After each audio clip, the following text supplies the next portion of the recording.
so we were headed back down the Korean coast from Russia, and we were approached by one curious trawler, and they kind of went around us and kind of looked us over and left. And eventually,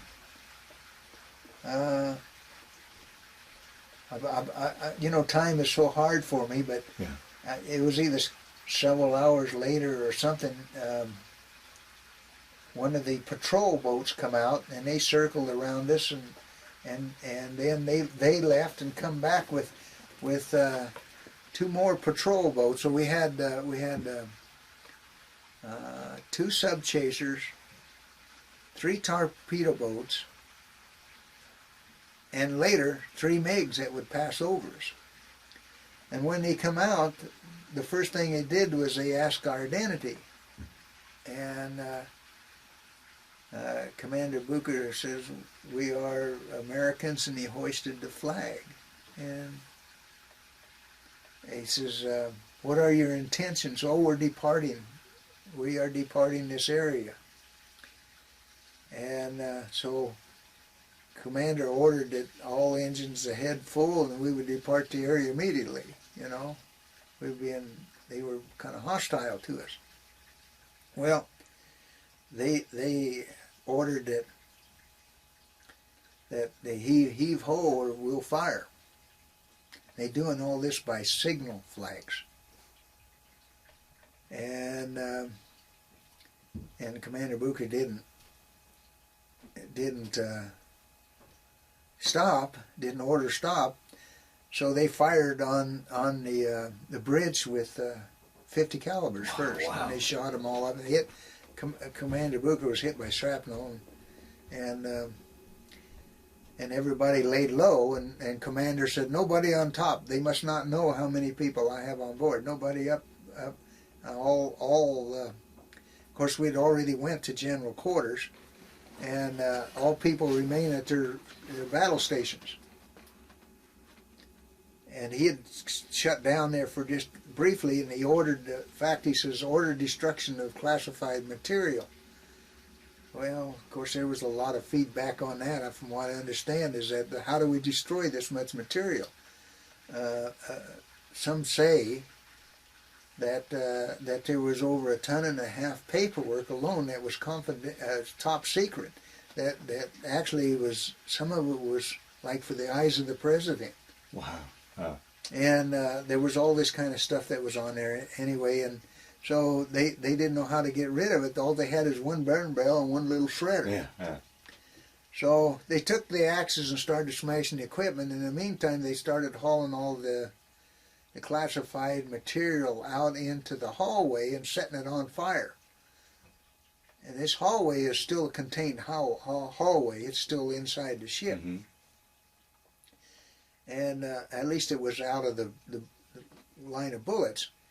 And so they went to burning it up, and apparently the smoke kind of got the Koreans all excited.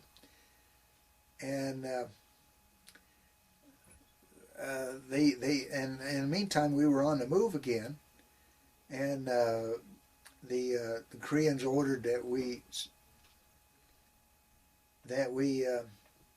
heave to so we can board you. And the captain said, that ain't going to happen. Well, the next thing you know, they fired I forget what Hauser it is, but it's a large cannon. They fired one round into the bulkhead where the smoke was coming out. It went through the bulkhead and hit the inner bulkhead in the hallway where all the crew was burning stuff, and exploded. And when it did, it killed our only seaman that died that day, and plus injured, I think, something like 7 or 8 others severely. And so there you got a wounded man. And the captain was running around, "Take care of this man. Corpsman, take care of this man. This man is dying." And they blowed his legs off. Oh, man. And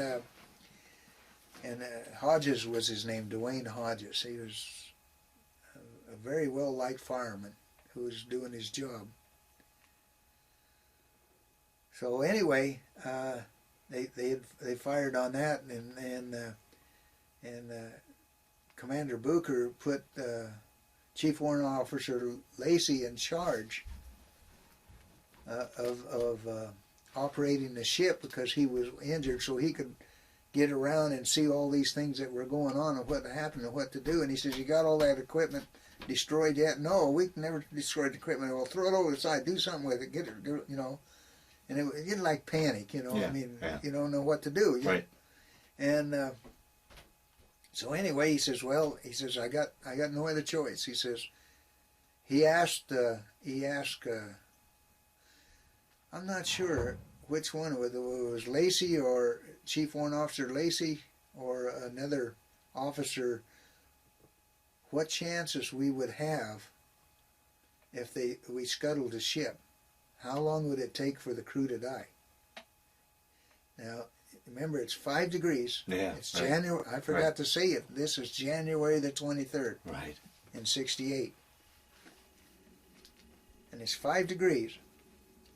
And the answer was that we would have less than 1 minute, and we would go into shock and die in the water. Oh, jeez. And none of us were clothed. We were surprised. You know, a lot of us were in our bunks.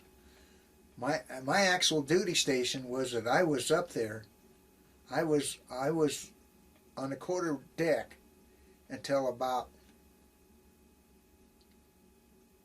half an hour before all this started to happen, and I just went down after, like, you know, Charlie and I, we did like 11-hour terms, you know, because there was only two of us. Yeah, yeah. And so I went down and just gotten in my rack, and then they called us general quarters, and I jumped out of the rack, and I'm in my skivvies, and I headed for the quarter deck, and that's when that word come down that don't want nobody extra up there that we don't need, because we don't want to have a head count on us to know how many's on the ship. And he said, "Man the aft phone." So I turned around just right behind me and grabbed the aft phones and put them on. I was direct contact with the quarter deck, so that I could, if I had to, I could give commands from where I'm at. So anyway, that's where I was at when all this was mostly going on, you know, and I could see all this stuff and all the smoke and damages, and it was getting to be carnage everywhere, you know. People don't know what to do in cases like this, you know. What's going through your mind at this time? I mean, what are you? Scared, Yeah. Oh, but not scared to where I doo-dooed myself. Right. But it'll get that way later. But scared to death, had no idea what was going on. yeah. Don't know what our mission was. Don't know why we didn't have our 50 calibers. And I later found out that the 50 caliber was froze under, and that Commander Bucher was under orders never to expose them to the enemy. Right. Because it'd make us hostile. Yeah, yeah. So they were left out, and there were and we had we had some arms on board that were locked up. They were rifles and stuff, and they were never broke out. So Commander Bucher says, "Well," he says, "I have but one choice." He says, "That's to surrender the ship, to save the crew." And that was the greatest thing that he will ever do, or any commanding officer will ever do. He saved the lives of 82 crew members by surrendering. There's a lot of people out there said that should have never happened. You're supposed to go down with the ship. Well, it would have been an 82 loss. And so anyway, he surrendered the ship. He says, "We are awaiting your boarding." So they come on board, and the first thing they do is you see these Koreans all dressed in their winter garb with these big star hats. You know, really tough guys. And I mean, these guys were big. Koreans are big people. Really? Yeah. Yeah.